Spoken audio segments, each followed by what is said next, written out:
Alors, bonjour tout le monde, bienvenue au cours 18. On va terminer la matière sur les décroissances à ce cours. Donc, maintenant, on va regarder lorsque deux décroissances sont en train de compétitionner entre elles pour te tuer. Donc, si on regarde avec, si on assume la distribution uniforme des décès aux âges fractionnaires, la probabilité de décider de cause 1, elle est égale à la probabilité de décider de cause 1 si c'est la seule décroissance.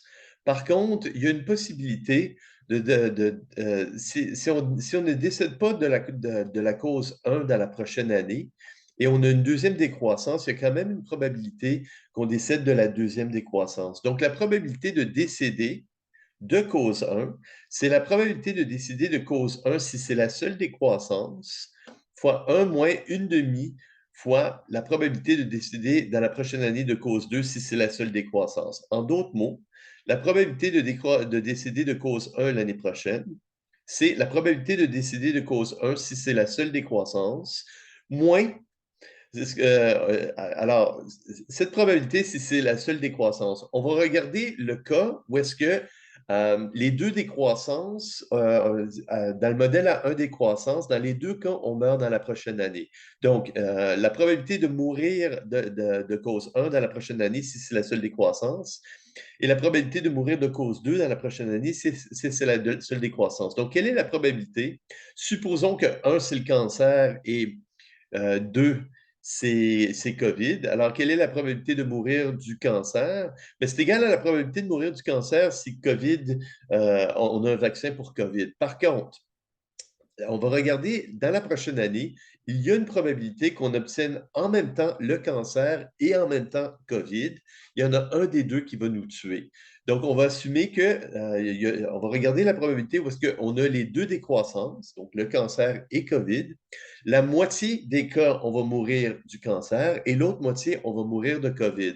Donc, la probabilité de mourir de cause 1, c'est la probabilité de mourir de cause 1 si c'est la seule décroissance, moins on regarde la moitié de la probabilité d'avoir les deux décroissances dans la prochaine année, qu'il y en ait un des deux qui nous tue.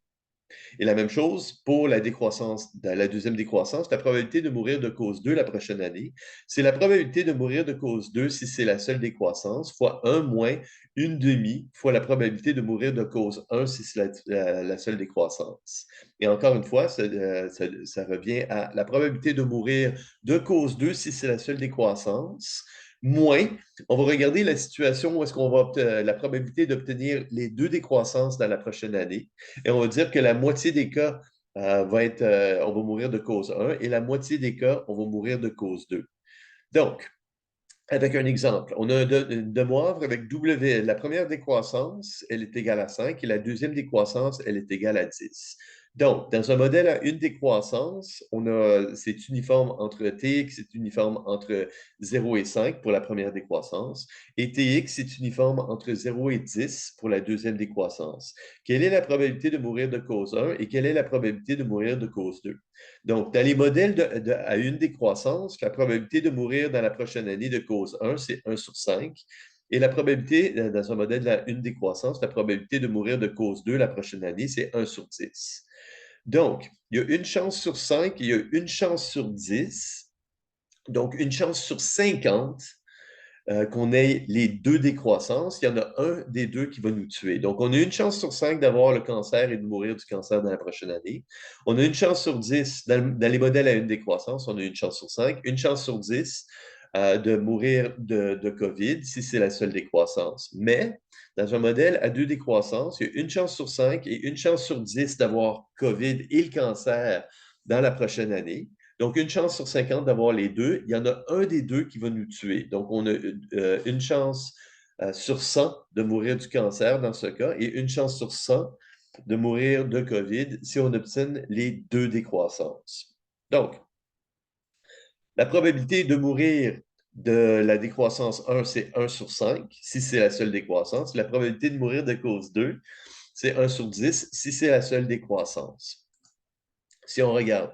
Alors, si on regarde juste le modèle avec une décroissance, alors on a une chance sur 5 de mourir de la première décroissance et on a une chance sur 10 de mourir de la deuxième décroissance dans la prochaine année, si c'est la seule décroissance. Alors, il y a une chance sur 5 fois une chance sur 10 d'avoir les deux décroissances.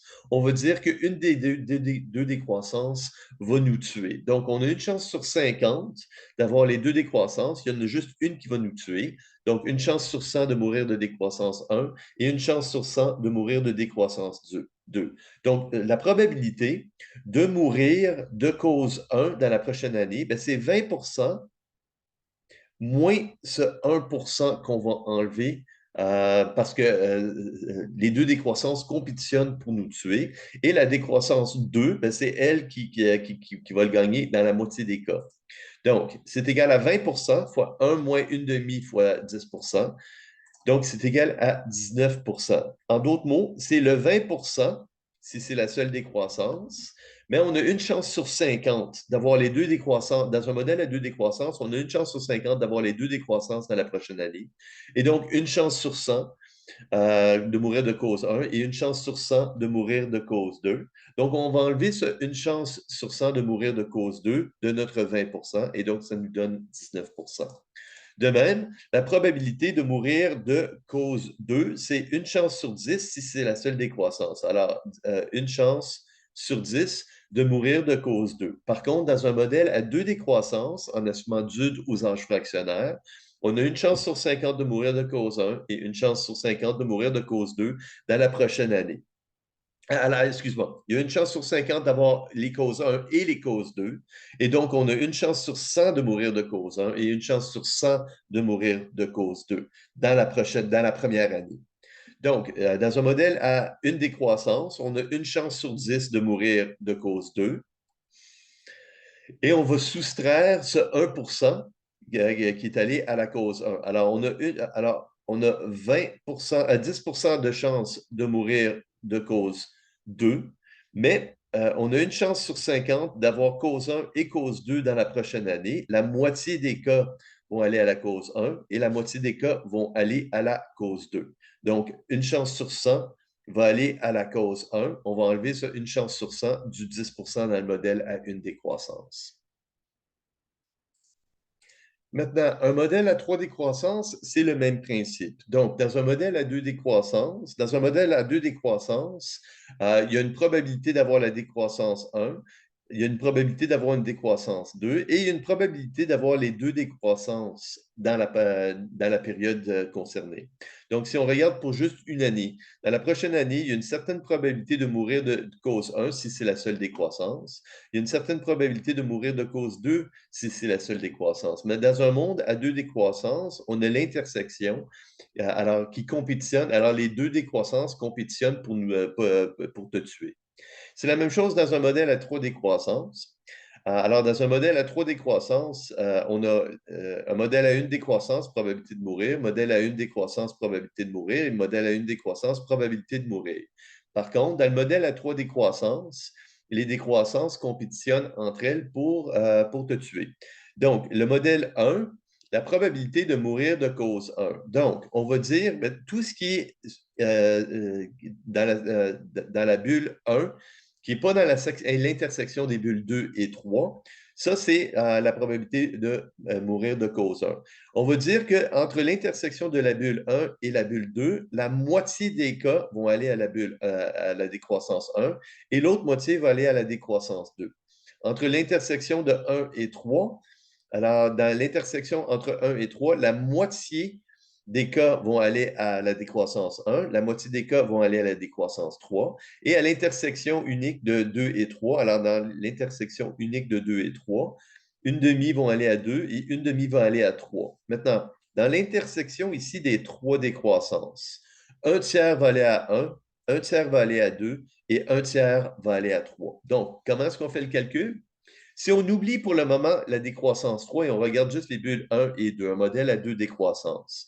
Donc, il y a une probabilité de mourir de cause 1 si c'est la seule cause, une probabilité de mourir de la cause 2 si c'est la seule décroissance, et on enlève la moitié de l'intersection de 1 et 2 parce que la moitié vont aller à 1 et la moitié vont aller à 2. Donc, si on veut savoir quelle est la probabilité dans un modèle à deux décroissances de mourir de cause 1, c'est la probabilité de mourir de cause 1 si c'est la seule décroissance, moins la moitié de l'intersection entre 1 et 2.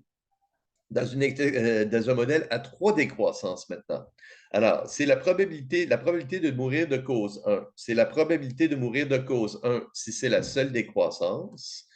Maintenant, ce qu'on va faire, c'est qu'on va soustraire la moitié de l'intersection entre 1 et 2. Alors, on soustrait la moitié de l'intersection unique de 1 et 2, et on soustrait une demi de la section qui est l'intersection des 3 décroissances. Alors, c'est la probabilité de mourir de cause 1 si c'est la seule décroissance, moins la moitié de l'intersection unique de 1 et 2, et la moitié de l'intersection entre 1, 2 et 3. Alors, juste se souvenir qu'on a enlevé la moitié de l'intersection des 3 décroissances. On va aussi soustraire la moitié de la décroissance entre l'intersection de 1 et 3. Donc, on va dire la moitié de l'intersection de 1 et 3 va être soustraite. Donc, une demi va être soustraite dans l'intersection unique de 1 et 3, ce qu'on veut faire. Et une autre demi a été soustraite de l'intersection entre 1, 2 et 3. Alors, on a soustrait une demi pour l'intersection entre 1, 2 et 3. Et on dit que c'est. Alors, on a enlevé on a enlevé 100% de la valeur de tout ce qui est ici. On va rajouter, on dit que le tiers de cette section appartient à 1, donc on va rajouter un tiers de l'intersection entre 1, 2 et 3. Donc, la probabilité de mourir de cause 1, c'est égal à la probabilité de mourir de cause 1 si c'est la seule décroissance, moins la moitié de l'intersection entre 1 et 2. Donc, la partie supérieure, tout est beau. On a enlevé une demi ici. Moins une demi, l'intersection entre 1 et 3. Alors, on enlève la moitié de ce qui est ici. On a enlevé une moitié qui est ici et on a enlevé une autre moitié qui est ici. Donc, 100% a été enlevé ici.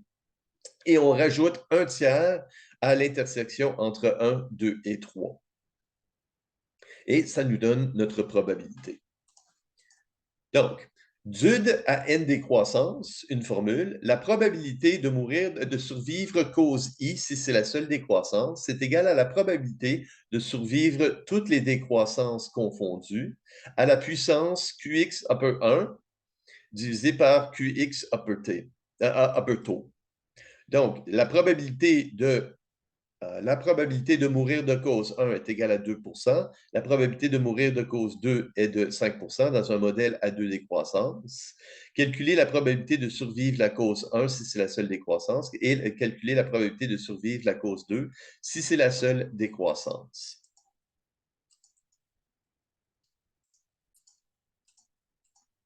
Donc, la probabilité de mourir, toutes causes confondues, c'est 7 La probabilité de survivre, toutes causes confondues, c'est 93 Et donc, la probabilité de mourir de cause 1, si c'est la seule décroissance, c'est 93 à la puissance 2 divisé par 7 donc 97,95 Et la probabilité de mourir de cause 2, de survivre la cause 2, si c'est la seule décroissance, c'est 0,93 à la 5 septième, qui est égal à 94,95 Si je fais la multiplication de la probabilité de survivre cause 1 si c'est la seule décroissance fois la probabilité de survivre cause 2 si c'est la seule décroissance, mais ça me donne 93 qui est la probabilité de survivre toutes causes confondues.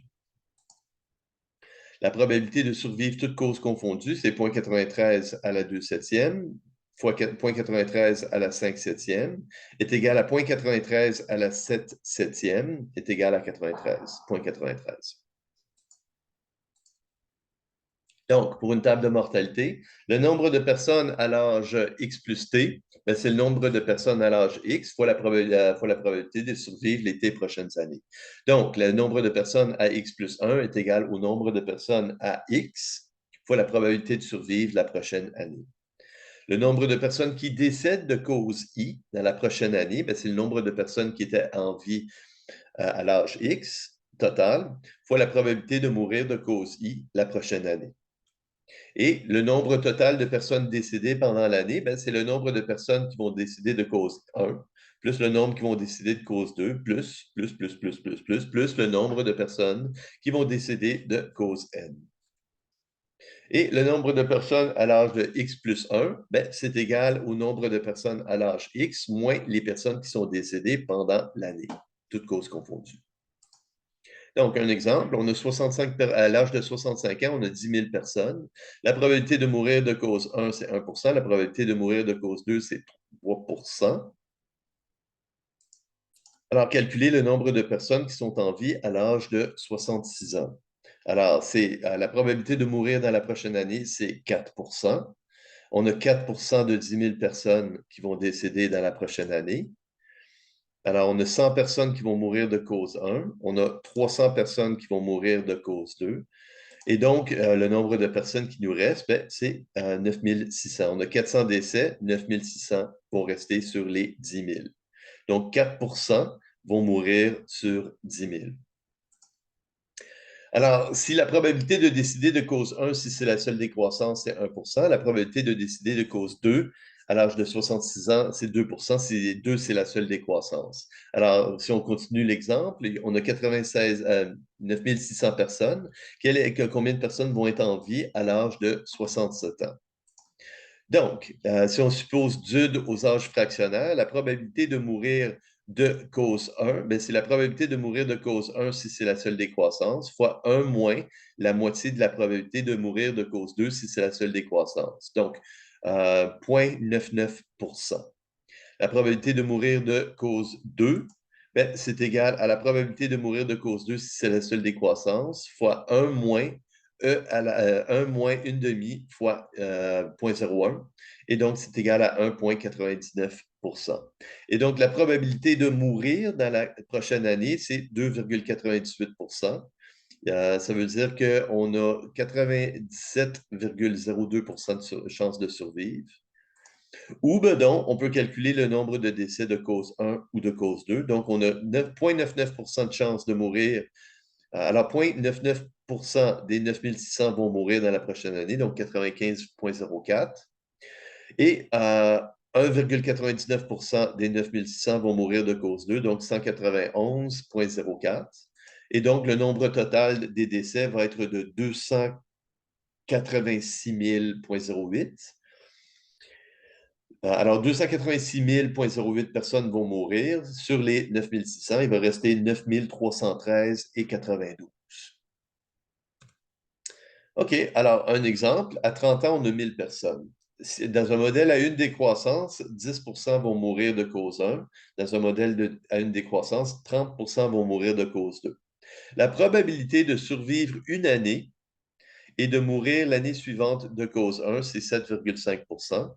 Et j'ai 472 personnes qui sont en vie dans 2 ans. Calculez la probabilité de mourir de cause 2 entre l'âge de 31 et de 32 ans. Donc, si j'ai 10 dans un modèle à une décroissance, si j'ai 10 % de chance de mourir de cause 1, j'ai 90 % de chance de survivre la cause 1. Dans un modèle à une décroissance, si j'ai 30 % de chance de mourir de cause 2, j'ai 70 % de chance de survivre de la cause 2. Et donc, la probabilité de survivre l'année, c'est 90 % fois 70 %, donc 63 %. J'ai 1000 personnes à 30 ans, donc j'en ai 63 % qui vont survivre jusqu'à 31 ans. J'en ai 630 qui restent. J'en ai 630 à 31 ans. La probabilité de survivre une année, donc 63 % de chance de survivre la première année, et de mourir l'année suivante, elle est égale à 0,75. Donc 63, alors la probabilité de survivre une année, qui est 63 %, plus la probabilité de mourir l'année suivante de cause 1, est égale à 7,5 %. Donc, j'isole la probabilité de mourir de cause 1 entre l'âge de 31 et 32 ans, c'est 11,9 %. Donc, le nombre de personnes qui seront en vie à 32 ans, qui étaient en vie alors, sur les 630 qui sont en vie à 31 ans, j'en ai 472 qui vont être en vie à 32 ans. C'est une donnée. Alors, le nombre de personnes qui sont en vie à 31 ans fois la probabilité de survivre une année, qui est égale à 1 moins la probabilité de mourir pendant l'année, qui est égale à 1 moins la probabilité de mourir de cause 1, moins la probabilité de mourir de cause 2 pendant l'année. Donc, j'ai 630 personnes, j'ai 11,9 qui vont mourir de cause 1 et le reste vont mourir de cause 2. Et donc, je suis capable de calculer que la probabilité de mourir de cause 2, c'est 13,18 Donc, si on a une table à deux décroissances, une table de mortalité à deux décroissances, je pourrais avoir le nombre de personnes qui vont mourir pendant l'année, des causes 1 et des causes 2. Je pourrais avoir la probabilité de survivre totale ou la probabilité de décéder, la probabilité de décéder totale. Je pourrais avoir le nombre de décès total. Je pourrais aussi avoir les TPX prime upper I. Alors, c'est une autre colonne que je pourrais avoir. Donc, ici, on demande quelle est la probabilité de mourir de cause 1 dans les trois prochaines années si on a 30 ans aujourd'hui. Donc, j'ai le nombre de personnes à 31 ans. Je vais calculer le nombre de personnes à 30 ans. Alors, le nombre de personnes à 30 ans, j'ai 7,5 d'entre eux qui vont mourir. Il va me rester 1850. Dans la deuxième année, j'ai 2 des personnes qui vont mourir de cause 1, j'ai 5 des personnes qui vont mourir de cause 2. Donc, la probabilité de mourir entre 31 et 32, c'est 7 93 de chances de survivre. Et la dernière année, je vous dis directement qu'on a 54 personnes qui vont décéder de la cause 1. Donc, quelle est la probabilité? Alors, la probabilité de mourir de cause 1, pour une personne âgée de 30 ans, la probabilité de mourir de cause 1 dans les 3 prochaines années, c'est le nombre de personnes qui vont mourir de cause 1 dans les 3 prochaines années divisé par le nombre de personnes initiales. Donc, le nombre de personnes qu'on a à 30 ans fois la probabilité de survivre ces 30 ans est égal au nombre de personnes qui seront en vie à 31 ans. Donc, à 31 ans, on sait qu'il y a 1850 personnes. La probabilité de mourir entre 30 et 31 ans, c'est 7,5 Donc, la probabilité de survivre de 30 à 31 ans, c'est 92,5 Alors, le nombre de personnes à 30 ans fois 92,5 est égal à 1850. Ça veut dire qu'on a 2000 personnes à 30 ans. 150 vont mourir de cause 1 dans la première année. Il nous restera 1850 la deuxième année. Le nombre de personnes entre 30 et 31 qui vont mourir, c'est 150. C'est égal au nombre de personnes qui vont mourir de cause 1 plus le nombre de personnes qui vont mourir de cause 2. On a 130 personnes qui vont mourir de cause 2, donc j'ai 20 personnes qui vont mourir de cause 1. À 31, le nombre de personnes qui vont mourir de cause 1, c'est le nombre de personnes que j'ai à 31 fois la probabilité de mourir entre 31 et 32. Alors, ça, ce qui est égal à 2 Donc, 2 du 1850 personnes vont mourir. Donc, 37 personnes sur 1850 vont mourir de cause 1. Et 92,5 personnes vont mourir de cause 2. Et finalement, le nombre de personnes dans les alors, le nombre de personnes qui meurent de cause 1 dans la troisième année, c'est donné, c'est 54. Donc, le nombre de personnes qui vont mourir entre 30 et 33 de cause 1, j'en ai 20 la première année, j'en ai 37 la deuxième année et j'en ai 54, c'est donné, la troisième année. Donc, j'ai 111 personnes qui vont mourir dans les 3 prochaines années sur 2000. Et donc, la probabilité de mourir de cause 1 dans les 3 prochaines années est égale à 5,55 Et ce qui finit le cours d'aujourd'hui.